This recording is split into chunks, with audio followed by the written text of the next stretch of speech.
tayo ng Mickey. Ayan, gigisa na natin ang sahog, bawang, sibuyas, at ang manok na hinimay-himay. Lagayin mo na yung manok para mahimay-himay mo. Ayan, halu-haluin lang para maluto ang sibuyas, bawang. At lagyan na natin ng aswete para makulayan yung sabaw. Yan ang pangkulay natin sa Mickey. Ayan, kulo na po siya.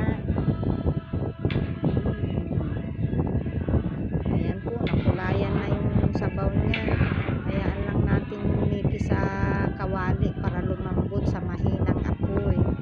Pwede rin patayin yung apoy, lalambot na lang yung Mickey. Kailangan tansyahin yung sabaw para hindi maubusan. Thank you for watching.